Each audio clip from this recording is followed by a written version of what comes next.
It seems to me that I have always known this, and that I came into this world knowing that you become what you think about, whether you want it or not. I was really very blessed. I lived in an orphanage until I was 10, in a series of foster homes with my older brother, but he was sick quite a bit. He was very anemic, and I used to have to help him as a young boy. He was 16 months older than I was, and this was when I was 4, 5, 6, and 7, and so on. And I can remember I lived out in Mount Clemens, Michigan, at 231 Town Hall Road with a lady. Her name was Mrs. Scarf, and she had a lot of children would come and go from there. And I was in a foster home because the circumstances at that time were such that my father had walked out on his family, and I was born in the Depression, and there was no welfare and things like that in those days. So it was like people just helped each other out. And my mother was working as a candy girl in Detroit, on the east side of Detroit, earning $17 a week, and she just didn't have the money and wasn't able to provide for her children. So we lived out at this one particular place, and I can remember whenever a new child would come to the house, they would always say, "Go find Wayne." And I would be out in the back. They had orchards there, and this was no hardship. This was no difficult thing for me. This was a great blessing, I think, in my life. Those earliest days. And I can remember a girl named Martha came, and they were dropping her off for basically the same reasons that we were dropped off there. And they said, "Go find Wayne." And I came and I started talking to Martha, and she was crying, and she was all upset, and she was sad, and I was trying to convince her that she didn't have to be sad, that this was, and I remember saying to her, "This is a great place. There's no parents here.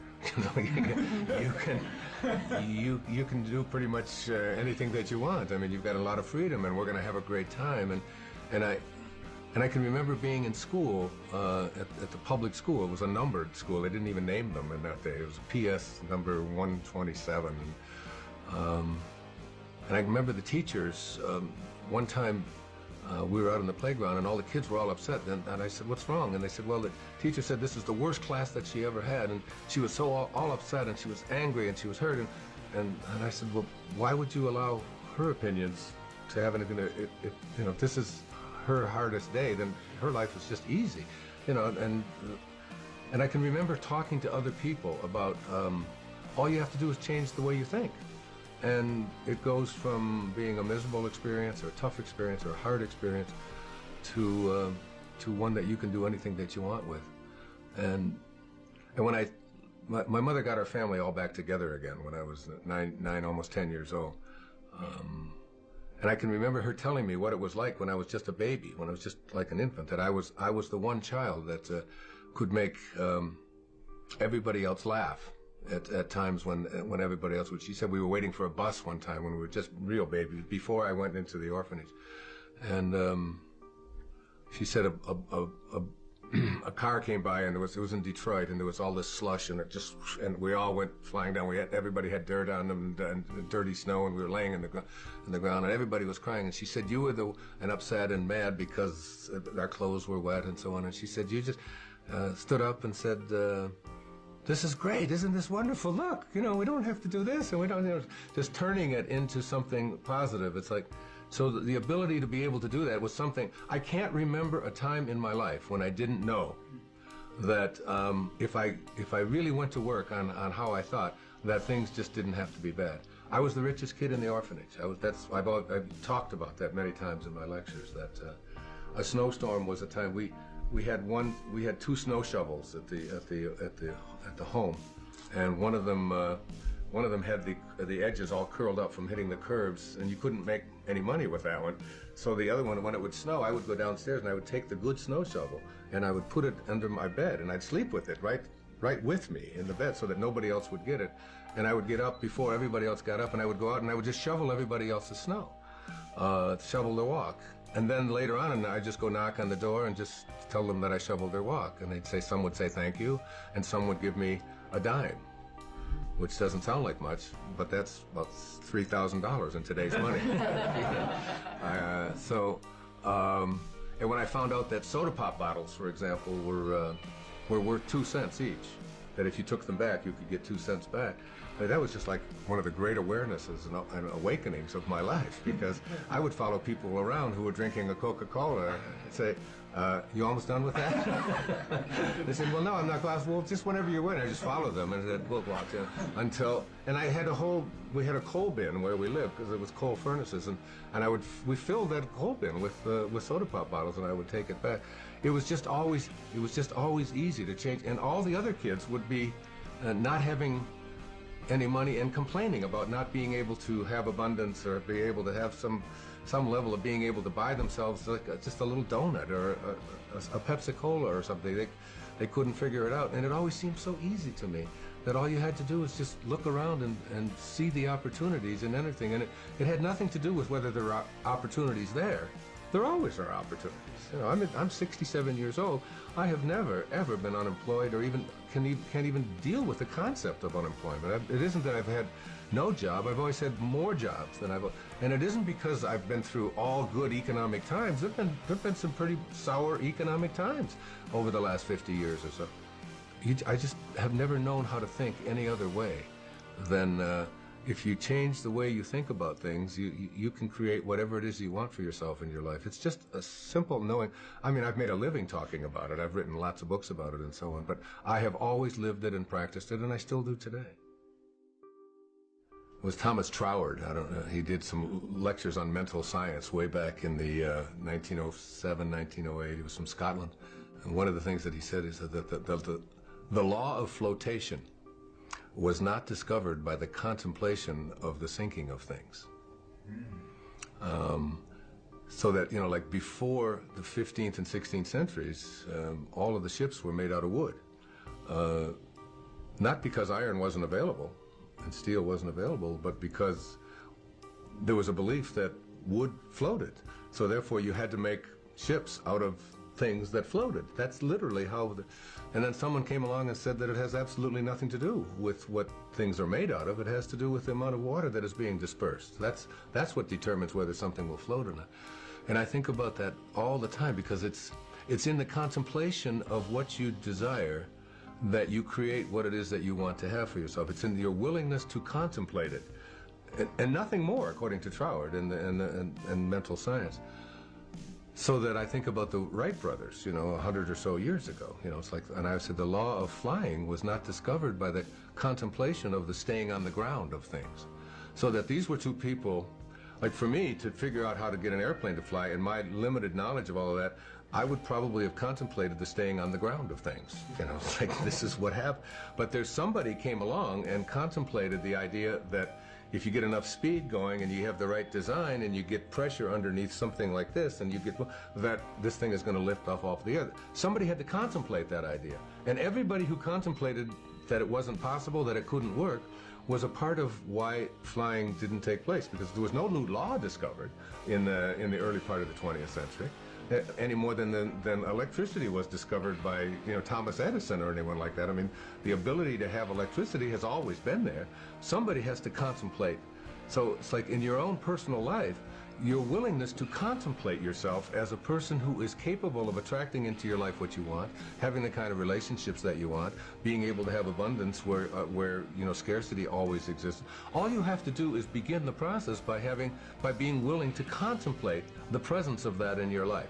And I've always been a person that I can remember throughout my life as someone who could contemplate myself being able to do things that most people couldn't. And I can give you a good example. When my mother got us all back together and we were living in Detroit, on the east side of Detroit, and we got a new television set. It was a black and white, it was a screen about this big, it was an Admiral, and we had it in our home, and it was like, oh my God, black and white television, you know. You remember Uncle Milty and all and so on. And there was a guy that was on TV, his name was Steve Allen, and he was on The Tonight Show. And I was 11, 12, 13 years old. I was born in 1940, so I was 51 or 52. And I used to stay up every night and watch The Tonight Show. even though I had to go to school the next day, there was just something about that show, and you know, all of the characters and smock and all the things that Steve Allen would do on it. And I would come down when I would be talking the next day, and I would be telling my mother and my two brothers that when I do the Tonight Show, this is what I would say. I wouldn't have said what Louis Nye say, the way reacted, how he reacted to that. I would have said this, and I used to do this. And my brothers and my mother would say, "That's just Wayne. He's just nutty. He thinks he's on the Tonight Show. He thinks he's going to do the Tonight Show." And I would go up into my room at, on this little tiny house that we lived in, a little 2-bedroom house that 5 of us lived in because my mother remarried, and I would see myself doing the Tonight Show. I would just practice it, and Steve Allen became someone that I was really enamored of. Well, fast forward, I don't know, 30 years or whatever, and I've written a book, Your Erroneous Zones, and the Tonight Show calls, and they ask me if I would like to come on and do it. So I do my first stint on the Tonight Show. I did the show like 37 times over a period of 3 or 4 years with all these different hosts, but Johnny Carson was on, and the first guest on the very first show when I did the show was Steve Allen. And it was like something clicked in me that I had contemplated that as a child. I had always had a knowing, and I can remember sitting there talking to Johnny about this thing that, and Steve Allen was sitting there right next to me, and we were talking about that kind of thing. So that by putting my attention on something, it wasn't some deliberate thing that I was doing, when I was 11 or 12 years old that was designating that I was going to be a person who was going to be appearing on talk shows 30 years from now. It was just an awareness a willingness to contemplate myself in that kind of a place. And I think the power of contemplation is the thing that most people haven't harnessed yet. And when you harness it in your life, there's absolutely no limit to what you can attract into your life. If you absolutely stay focused on what it is that you're going to manifest and attract, you're not going to do it in your time. Jackson Browne sings a song, he says, "And creation reveals its secrets by and by." I mean, you can't push the river. You can't, it's all done in divine time, but it will show. It will show. It will manifest. It will attract itself. And I'm never surprised any longer about anything that I put my thoughts on, that I can attract it into my life. I just absolutely know that law of attraction, and that it absolutely works. And I have absolutely no doubt about it. And I feel as if, like, before I even came into this world, when I was in the world of spirit, that I had a conversation with God. And it was God saying to me, like, what would you like to do in this lifetime? And I said, well, I'd really like to spend a lifetime teaching self-reliance, because that's truly all I've ever done since the time I was just a little boy, through all my life. I mean, I could just go through all of the things that I've done. It's been always about teaching self-reliance. And God said, it's like, you're sure you want to spend a whole lifetime teaching self-reliance? I said, yeah, that's what I want to do. And he said, well, we better get your little ass into an orphanage then. Rumi said, this ancient Persian poet, brilliant, beautiful poet, he said, sell your cleverness and purchase bewilderment. It feels like bewilderment. It feels like awe. It feels like, even as I think about it now, I can feel myself tearing up behind my eyes, because only I know what is going on behind my eyeballs. It feels like so glorious and so sweet and so trusting, so knowing. There's just this powerful knowing that you're not alone. There's this. That it's like there's a safety, there's a sense of that you're not alone. I had this great experience years ago. There's a friend of mine, he's on KTAR radio station in Phoenix. His name's Pat McMahon, Irish Catholic guy. And Mother Teresa is to be his guest, right, on the same day that I'm his guest. So we're in the studio, and Mother Teresa comes in. Now, she's about 4'10", maybe weighs 80 pounds. And she's there to talk about a homeless shelter that she slept in the night before, to tell the people of Phoenix about this homeless shelter. And I'm there to talk about a book that I don't know which one it was. It was 10, 15 years ago. So Pat tells Mother Teresa, is there anything that I can do for you? And you can imagine the bewilderment and the awe that this is an Irish Catholic guy from, living in Phoenix, and Mother Teresa, a saint, is coming there, and he's just bewildered. He's beyond bewildered. He just doesn't know what to do with himself. He's just so honored. And he says, is there anything I can do for you, Ma? Is there anything I can do? And she said, no. She said, I just came here to talk about the homeless shelter. He said, but Mother Teresa, he said, we have a 50,000-watt clear channel station that goes in every direction. It's like he's got his ego involved. Like we can help you to raise a lot of money for your work and your mission in Calcutta. And she said, no, I'm not interested in raising money or your radio station getting a. She said, I just want to talk about the homeless shelter. That's all. And he's exasperated. And finally, he's down on his knees, really. And finally, she says, stand up. She said, you seem so serious. She said, there is one thing that you can do. And he just stood up and he said, well, what is it? I'd do anything. She said, well, tomorrow morning, she said, get up at 4 a.m.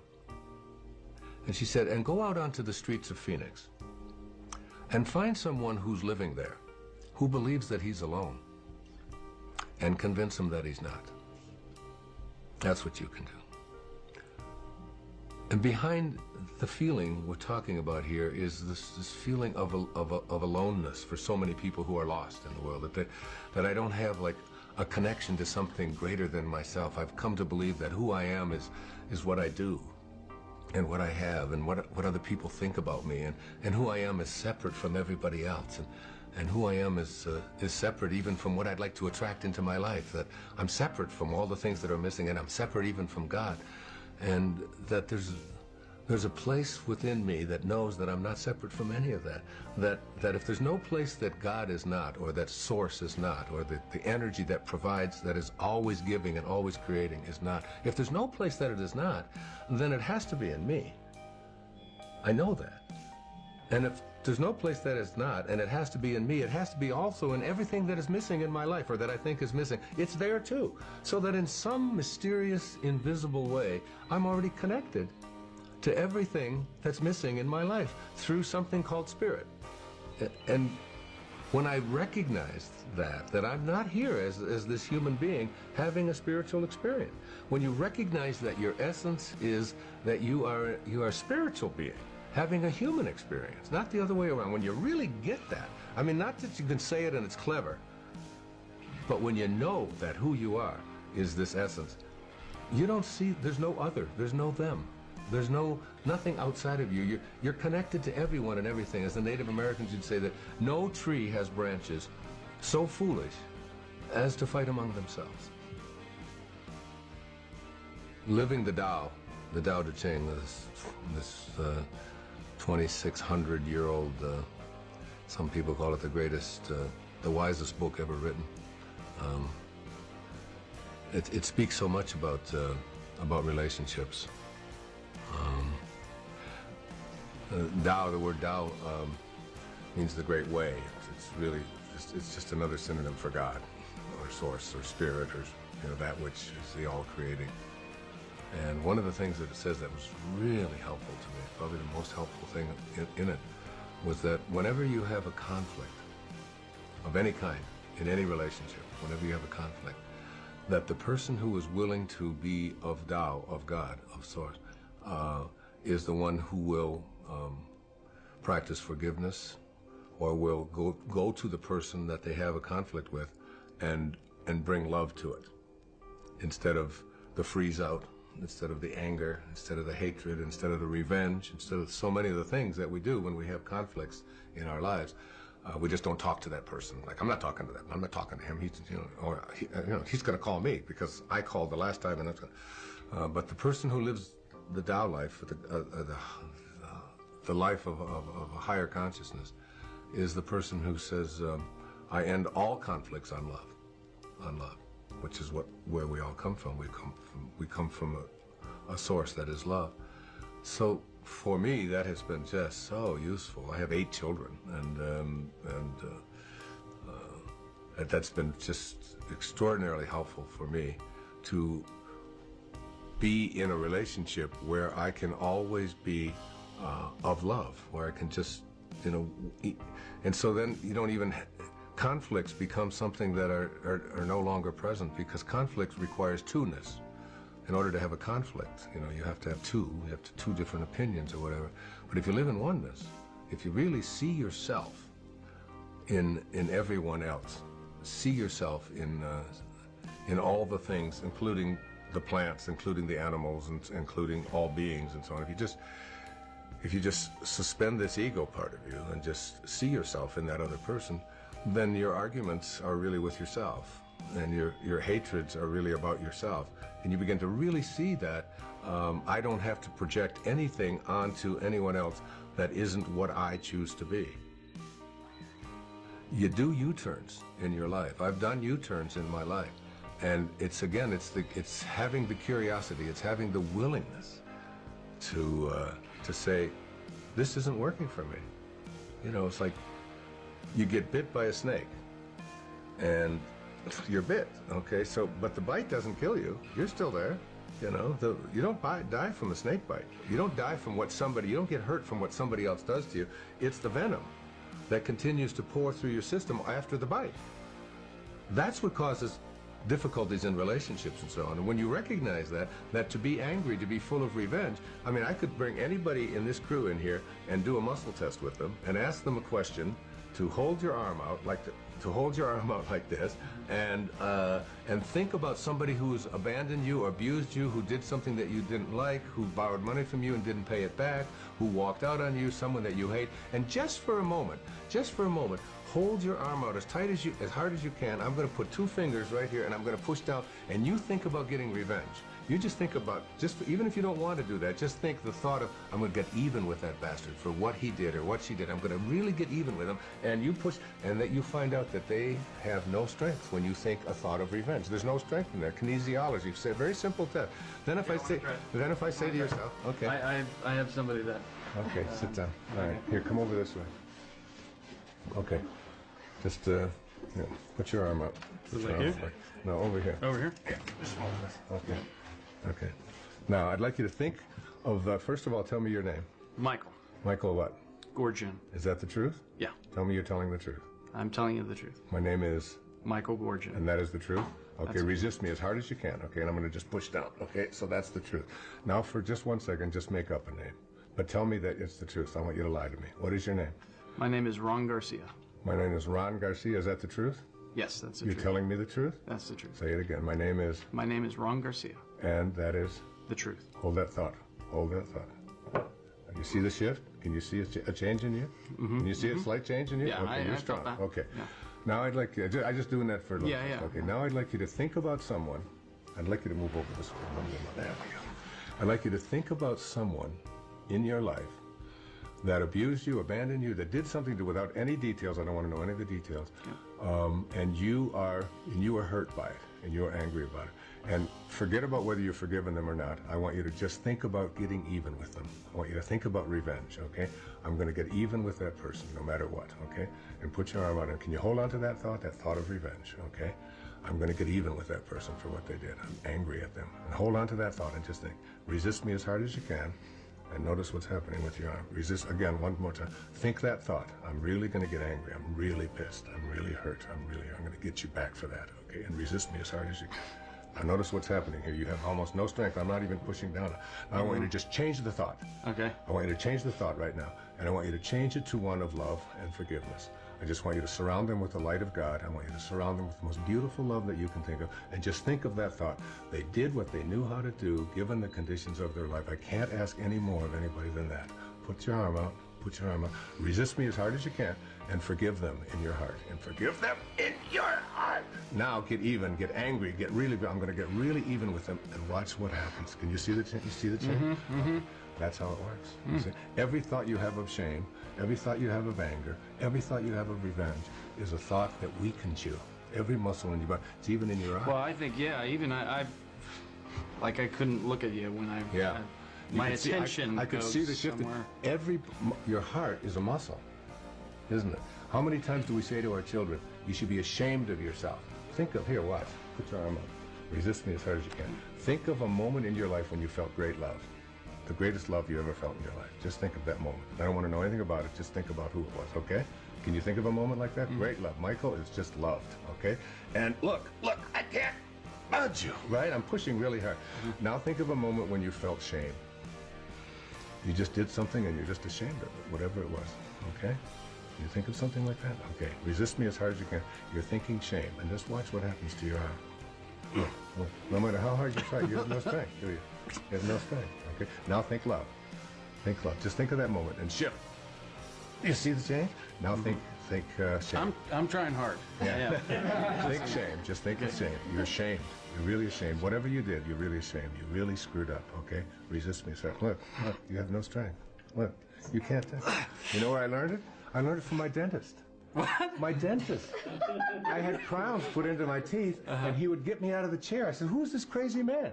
You know, he'd get me out of the chair. He was adjusting the occlusion. He'd say, bite down, and then he'd go, and if I'd go weak, he'd say, it's not right yet. And he'd put me back in the chair, he'd adjust it a little more, and he said, now it's perfect. And it always was. It always was. Wow. This is the power. Who's your dentist? It's like, what we just demonstrated here is the power of the thoughts that we have. What a thought of shame, a thought of anger, a thought of revenge, what it does to the muscles of our body. The muscles of our, it's like, the reason I ask you to tell me a lie, you know, is because I wanted to test your body, because your body wasn't made by your parents.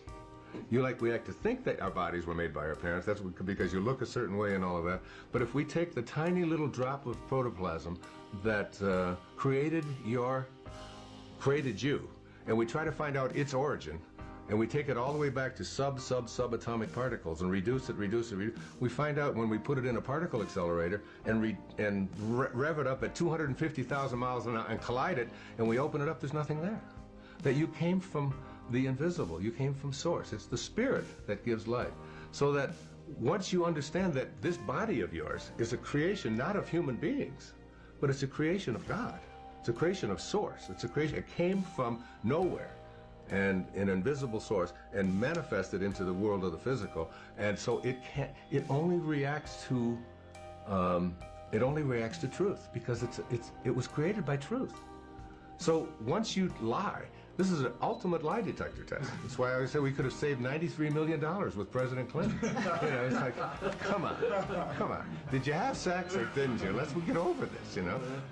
But now you're using an instrument not of human beings. All of our bodies are divine creations, and they only react to truth with strength. The truth that when you go weak, you're going against your Tao nature. Your true nature is not revenge. Your true nature is not hatred. You came from love, and you have to stay in that state. And once you learn that, once you get that, like having that demonstrated could change your life. Just that moment could change forever. People ask me, what is your biggest confusion about humanity? It's like man's inhumanity to man. This recognition that we are something beyond ego. You know, and we don't, we have a divided world, a world that believes that, you know, if you're male, you're different than if you're female. If you're Muslim, you're different than if you're Christian. If you're born on one side of the river, then you're different than the person who wasn't. And we've taken on all of these ego beliefs. And my real strong thing about it is that I think that my generation, when I was in my 20s and so on, we were the generation that had to end a war. You know, we had to end a war. I took my doctoral orals on the 4th of May, 1970. The announcement came on the radio, on the television, you know, at around 4 in the afternoon, that the government had put live bullets into their rifles, and they fired on students who were protesting the war at Kent State, and 4 of them were killed. You can imagine what I felt, because I was really working very hard to try to end that war. When I had to go in and defend my dissertation, which seemed so trivial, when I considered what our government was now doing. We were going to put and all these students were doing was protesting a horrific war where people were dying in huge numbers. I think the new generation, this generation, they're Their job isn't to end a war. It's to end war. It's to end the concept of war. And the concept of war comes out of this ego identification of who we are and a belief that I am what I have and I am what I do and I am what others think of me and I am separate from everyone, separate from God, separate from what's missing, this idea of separation and so on. And we will inch by inch move towards a place where people will begin to recognize their connection to each other rather than their separation, or we'll have to just start all over. We'll have to start it over. As Einstein said, if the next war that is fought, he said, after this one will be fought with, with sticks again. We'll have to start all over again. We'll have to start all over. And it's really about slaying this ego, this massive ego thing. You can see it in our foreign policy. You can see it in the way that we treat it. You can see it on television. You can see it in all of the ads that you see for having to take pills for everything. And that's what I feel my work is about. What my life is about now is ending the concept of hatred and separation. Every thought we think and every word we speak is creating our future. So we have to be careful about what we say and think. And resentment and, going, grunging as I call it, going over and over and over those past difficulties, they don't do anything but attract more difficulties to you. Because I see life as a boomerang. Like, what you give out comes back to you. And this happens over and over and over again. With a boomerang, whenever you toss it out, it comes back. And if you toss it again, it will come back. So it's the same thing with our thinking and our speaking. It's very important to be appreciative of life and to express gratitude. The universe loves gratitude. And the more grateful you are, the more things you have to be grateful about. And when I say things, I don't mean objects necessarily, but just you improve the quality of your life enormously.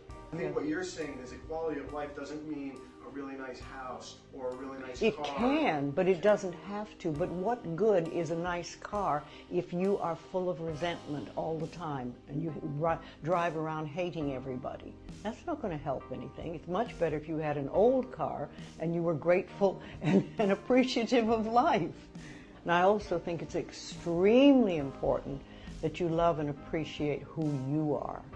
Too many of us have grown up believing that we're really not good enough, or we're not worthy, or we don't deserve. And, we are divine, magnificent expressions of life, and we have to know that and experience it and rejoice in it. One of the things I tell people to do a lot is to go to the mirror, especially first thing in the morning before you brush your teeth or anything, and look in the mirror and just say, I love you. I really, really love you. And start connecting with that inner child that's inside. A little kid who's probably been pushed away for a long time. And when you do that, it's amazing how miracles seem to happen. If you could stress one thing, one concept, or one belief, what would be, and it's probably tough to sum it all up, but what would you say is the absolute most important thing? Well, I think love who you are and be very grateful for life and very appreciative. Say thank you a lot. I say thank you many, many, many times as a day. Often not to anyone else. I just, oh, thank you. It's so wonderful. Thank you. And it's, you find more and more things to be thankful about. I was driving up today from San Diego, and the wildflowers on the hillsides are just beautiful this year. And I was thinking, I was so glad that I had the opportunity to see them. Because if I stayed down there, I wouldn't have. But this drive, which was, not a drive I particularly wanted to make, it was gorgeous. Now, I'll tell you something that I love people to get if they can. When we have a problem, most of us go, oh, panic, panic, God, what are we going to do, blah, blah, blah, blah, blah. But I have something that I try to get people to say. And the minute there's a problem, you stop and you go, all is well. All is well.